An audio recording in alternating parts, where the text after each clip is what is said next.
سڵاتان لەبێت ئازان و خۆشەویستان بەخێربێن بۆوانی سیویەک لە بەشی یەکەمی کۆرسی نێتوەرک پلس. لەم وانەیە باسی دوو بابەتی گرنگ دەکەین. بابەتی یەکەم پێی دەڵێن 3-tiered model و بابەتی دووەممان پێی دەڵێن collapsed core. با سەرەتا لە مودێڵی سێقاتەوە دەست پێ بکەین، پێناسەکەی بکەین، پاشان دێنە سەر بابەتی دووەم. 3-tiered model چییە؟ مودێڵی سێقات یەکێکە لە مودێلە بەناوبانگەکان کە لە دیزاینی تۆڕەکاندا بەکاردێت.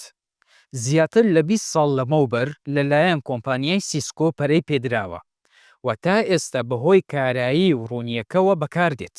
ئەم مودێلە لە سێ چینی سەرەکی پێکدێ کە هەریەکەیان ئەرکێکی تایبەتی هەیە. کەواتە بە کورتی مۆدێڵێکە لە چەند بەش پێکاتوە لە سێ بەش پێکاتوە. کۆمپانیای سیسکۆ پەرەی پێداوە و هەروەها چونکە زۆر کارایە لە کارەکەی تاکو ئێستا بەکاردێت. با ئێستا بین ئاشنابین بەو سێچینە کە لە ناو بابەتی 3-tiered مۆدێڵە. چینی ناوەکی کۆرلایر بە بڕبڕی پشتی تۆڕەکە باکبۆن دادنرێت. ئێمە لەوانەکانی ڕابردوو باسی باکبۆنمان کرد. ئەوەیان مادەم کۆرلایرە واتە لایرەکەی سەرەوە چینی ناوەکیەکە زۆر گرنگە هەستیارە بۆیە بە بڕبڕی پشتی تۆڕەکە دادنرێت. بە بەکارهێنانی هێڵەکانی وان و شوێنە جوگرافیە جیاوازەکان بێکەوە دەبەستێتەوە. واتە کاری کۆرلایر بەستینەوەی شوێنە جیاوازەکانە بە یەکتر چونکە ئەوە بەرزترین چینە لە ناو کۆمپانیایەکە لە ناو شوێنەکە باشە ئەوەیان تەنها بەرپرسیارە بە بڵاوکردنی بۆ ئینتەرنێت یاخود بەستینی ئەو شوێنە بە شوێنێکی دیکە. تەنها بەرپرسیارە لە ڕێڕەوکردن و گۆڕینی خێرای پاکێتەکان لە سەرانسەری تۆڕەکەدا. ئەم چینە هیچ پرۆسەیەکی خاوکردنی کارایی جێبەجێ ناکە وەکو فلتەر یاخود سیاسەتی ئاسایش. یانی کە ئێمە گوتمان ئەوەیان بەرزترین چینە گرنگترین چینە لە ناو نێتوەرکەکە تۆڕەکە پێی دەڵێن کۆرلایر. بۆیە ئێمە ئەوانە زیاد ناکەین لە ناو ئەو کۆرلایرە لە ناو ئۆسویجە چونکە تەسیر دەکاتن بە باقی هەموو ئەمێرەکان. بۆیە شوێنی فلتەر و سیاسەتی ئاسایش و تایبەتمەندیەکانی دیکەی سویچ لێرە نییە. لەو شوێنە ناتوانین تۆ زیاد بکەیت. ئەگە زیادت کرد ئەوە خاوبوون کێشت بۆ دروست دەبێت بۆ هەموو ئامێرەکانی خوارەوە.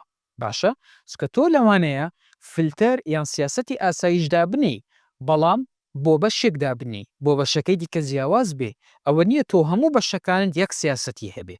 بۆیە لەو حاڵەتە لێرە لە کۆرلایر نابی هیچ شتێکی خاوبوونەوە زیاد بکەیت. تێبینی هیچ سێرڤەرێک یان پرێنتەرێک لەم چینەدا نانرێت. تەماشاکەن حتا ئێمە گوتمان تۆ نەفلتەری بۆ زیاد دەکەی نە سیاسەتی ئاسایش بۆ زیاد دەکەی لێرە پێت دەڵێ سێرڤەریش نابێ زیاد بکەی لەم چینە. باشە چونکە کاریوی تەنها گواستنەوەی پاکێتەکانە واتە نێتوەرکەکە ئینتەرنێتەکە وە گواستنەوەی بۆ شوێنێکی دیکە. باشە پێشنیار ناکرێت هیچ فەکشنێکی وەک DHCP Access Control List یان Quality of Service کەوانە بە کورتکراوی نووسراون DHCP ACL یان QoS لەم چینەدا بنیت. هەر شتێک لەوانە زیاد بکەی ڕاستەخۆ کاریگەری دەبێت لەسەر تەواوی نێتوەرکەکە. با ئێستا بینە سەر چینی دووەم کە لە ناوڕاستە بە چینی دابەشکردن ناسراوە دیستریبیوشن لایر. هەروەها بە چینی کۆکردنەوە یان بە چینی تیمکردنیش ناسراوە واتە ئەگریگەیشن لایر و هەروەها وەرگروپ لایر.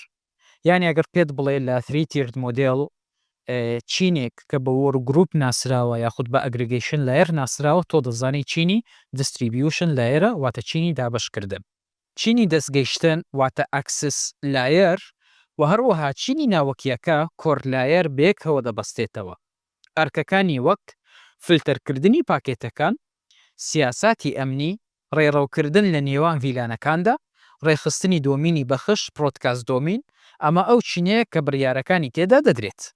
کەواتە بە ئاسانی وەکو لە ئەرکەکانی دیارە لە ناوڕاستە بە چینی دابەشکردن ناسراوە دەتوانیت تۆ لێرە فلتەرکردن، سیاساتی ئەمنی، ڕێڕەوکردن لە نێوان ڤیلانەکان ئەنجام بدەیت. چەندین تایبەتمەندی دیکە دەتوانیت تۆ لێرە زیاد بکەیت چونکە کاریگەریەکی یەکجار زۆر ناخاتە سەر تۆڕەکە چونکە ئەو شوێنێکە گوتمان هەستیارە وە گرنگە ئێمە نە سێرڤەری پێڕەبت بکەین نا فەکشنی نێتوەرکی لەسەر زیاد بکەین هیچ نابێ دەستکاری بکەین کۆرلایرە کە لەسەرەوەیە.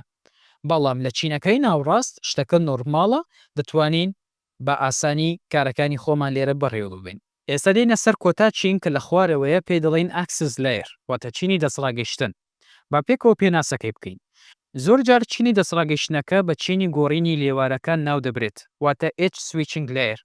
ئامێرەکانی بەکارهێنەر وەکو کۆمپیوتەر، چاپکار، موبایل هەموو ئەو ئامێرانی کە بەکارهێنەر هەیتی بە تۆڕەکە دەبەستێتەوە. چینی Access Layer سویچی ناوخۆیی دابین دەکاتن و هەروەها دروستکردنی دۆمینی پێکدادان واتە کۆڵژن دۆمین دروست دەکاتن بە سادەیی بۆ دەستگەیشتن بە تۆڕەکە دیزاین کراوە و لەوێشەوە پشگیری بۆ کوواڵەتی خزمەتگوزاری واتە کوواڵەتی ئۆف سێڤیس یاخود پاوەڕ ئۆڤەر ئیثەرنێت و ئاسایش دەست پێ دەکات. کەواتە بە کورتی Access Layer ئەو چینەیە کە نێزیکە لە بەکارهێنەر واتە بەکارهێنەر دەتوانێت سوودی لێوەربگرێت بڕواتە ناو تۆڕەکە لە ڕێگای Access Layer و هەروەها دیزاین کراوە تاکو هەموو تایبەتمەندیەک تا پێی دەکرێت پێشکەش بکە بۆ بەکارهێنەرەکان، یعنی بۆ نمونە لە ڕۆی ئاسایش بێ، لە ڕۆی کوواڵەتی ئۆف سێڤیس بێ، لە ڕێگای PoE بێ واتە پاوەر ئۆف زە ئینتەرنێت، هێز لە ڕێگای کێبڵی ئیثەرنێتەوە، هەموو شتێک کە بەکارهێنەر پێویستیتی.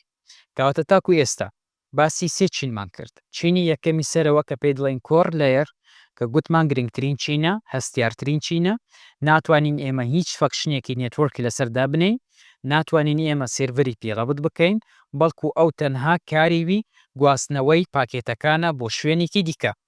چینی دووەم کە لە ناوڕاستە پێی دەڵێن Distribution Layer واتە ئەو لایەری دابەشکردنە کە نێتوەرکەکە تۆڕەکە دابەش دەکە بۆ بەشی جیاواز و گوتمان لێرە دەتوانین چەندیشتی بۆ زیاد بکەین و خۆی بەرپرسیارە لە بابەتی ڤیلانەکان و ڕێڕەوکردنی داتایەکان. چینەکەی کۆتایی کە پێی دڵێن Access Layer ئەوە تەنها نێزیکە لە بەکارهێنەر، هەموو تایبەتمەندیەکان پێشکەش دەکا بۆ بەکارهێنەر تاکو تۆڕەکە بەردەوام بێ.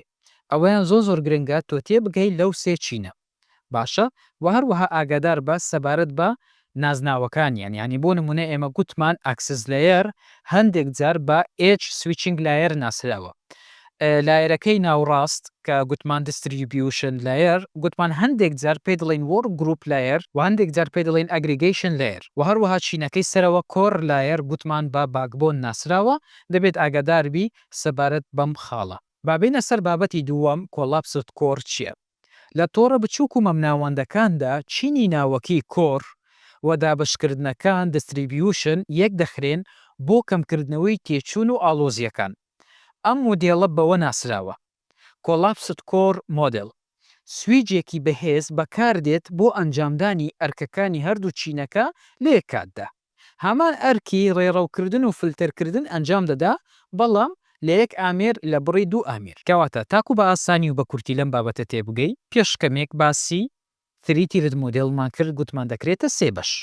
بەشی سەرەوە پێی دەڵێن Core Layer، بەشی ناوڕاست پێی دەڵێن Distribution Layer، بەشەکەی کۆتایی پێی دڵێن Access Layer. باشە ئەوەیان سێ بەشە. لە مۆدێڵی Collapsed Core دەکرێتە دوو بەش. بۆ دەبێتە دوو بەش؟